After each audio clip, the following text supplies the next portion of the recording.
السلام عليكم أصحاب سو دhowaada waa mar kale muuqaal cusub maanta muuqaalkeena waxaan kusoo qaadanayna insha Allah hubka nukliyerka waa mowduuc xasaasi ah oo loo baahan yahay inaad wax ka ogaato inta wadan ee haysta hubka nukliyerka sidoo kale waxaa muhiim ah inaad ogaato Imisa Xabo ayaa dunida Taala oo hub nukliyer ah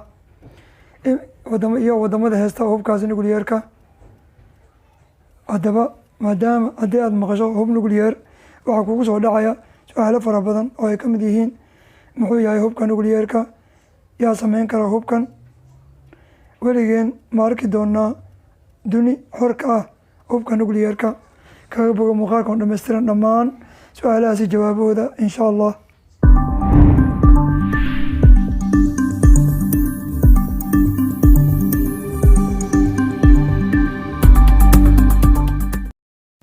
hubkan waxaa loo aqoonsaday inuu yahay midka wax gumaada ee khasaaraha ugu weyn u geysan kara dunida. qaraxyadiisu aad ayay u awood badan yihiin. hal bamba oo nukliyer ahna waxay baabi'in kartaa magaalo dhan. qunbuladaha nukliyerka waxay aad ugu waxyeelo badan yihiin xitaa bambada ugu weyn adduunka ee aan nukliyerka ahayn. waxaa jira wadamo badan oo ay ka mid tahay Iiraan kuwaas oo aan loo ogoleyn inay yeeshaan awoodda nukliyerka halka kuwo kalena ay haystaan. waxaa laga yaabaa inaad su-aalo dhowr ah iska weydiiso arrimaha nukliyerka, balse waxaan kula wadaagaynaa jawaabaha aad uga baahan tahay inta badan su-aalahaas. muxuu yahay hubka nukliyerka? waa qaraxyo si xad dhaaf ah u awood badan. waxaa laga yaabaa inaad xasuusatid ereyada atomis iyo isotopes haddii aad soo dhigatay maadada sayniska. kuwaas ayaa qayb ka ah hanaanka loo maro sameynta bambooyinka nukliyerka. bambooyinku waxay tamartooda ka helaan atomisyada oo kala fida ama isu yimaada oo si wadajir ah cuf u sameeya. taasi waa sababta mararka qaar bambooyinka nukliyerka loogu yeero atomic bomb. hubka nukliyerka wuxuu sii daayaa xaddi aad u fara badan oo shucaac ah kaasoo ah mid sababi kara waxyeelo badan.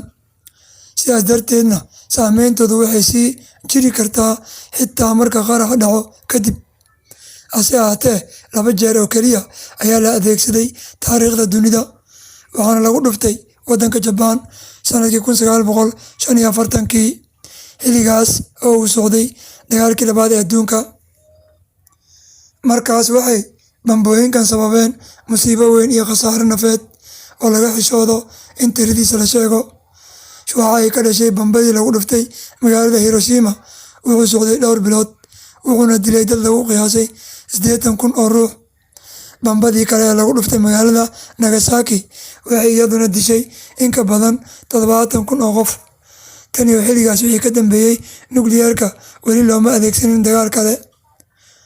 9 wadan ayaa ilaa hadda la ogyahay inay haystaan hubka nukliyerka oo kala ah Mareykanka, Ingiriiska, Ruushka, Faransiiska, Shiinaha, Indiya, Bakistaan, Israa'iil iyo Kuuriyada Waqooyi.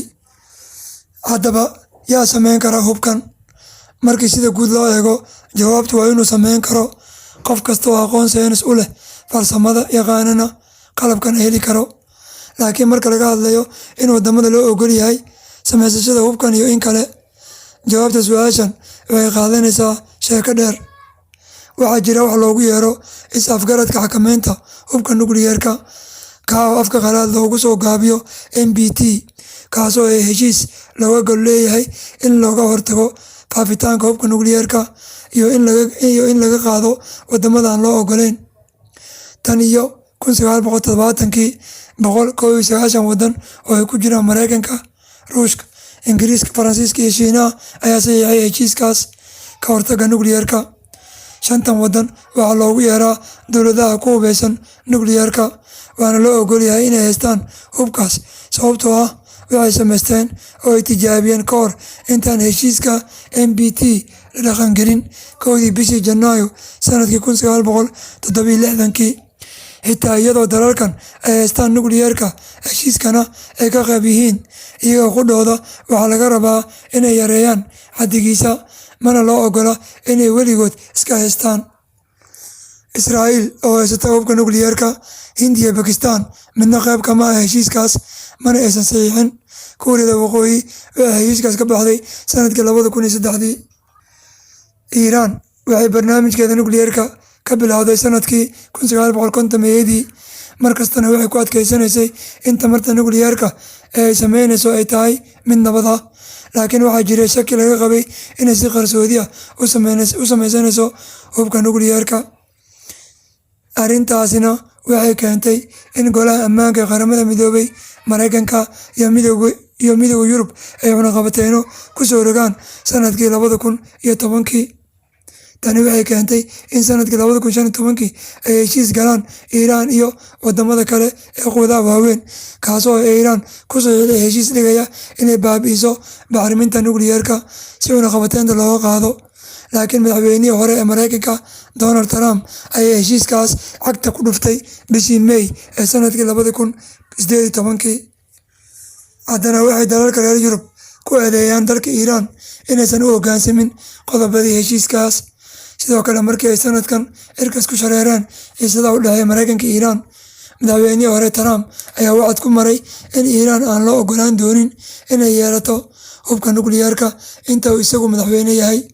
Kadib markii ay caro ka dhalatay dilkii Mareykanka magaalada Baghdad uu u geystay generaalkii reer Iiraan ee Qaasim Suleymaani, Iiraan waxay sheegtay inaysan usii hoggaansami doonin xadidaadii qaybta ka ahayd heshiiska.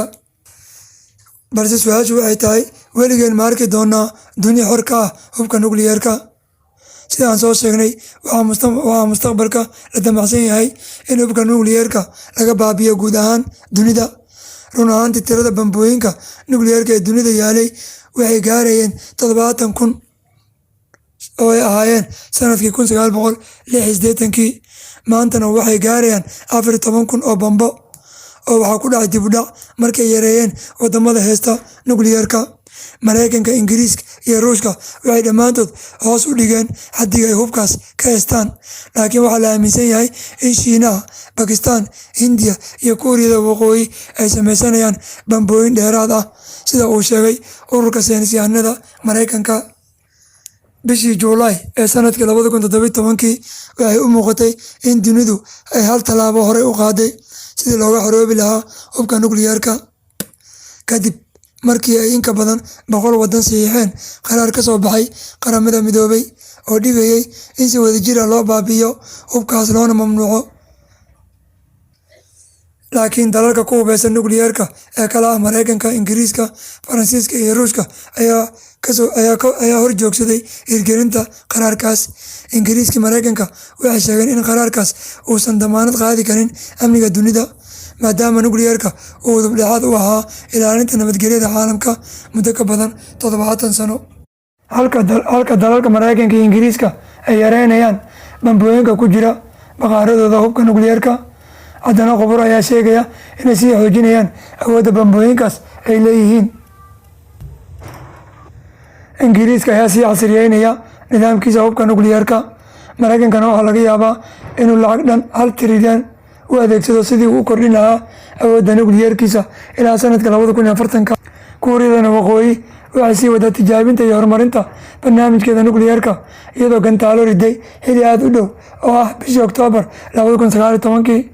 Sidaas aageed, inkastoo dunidu ay ku sii yaraanayaan tirada bambooyinka nukliyerka marka loo eego 30 sano ka hor, uma muuqato in mar dhow laga xoroobi doono hubkaas ama si buuxda loo baabi'in doono.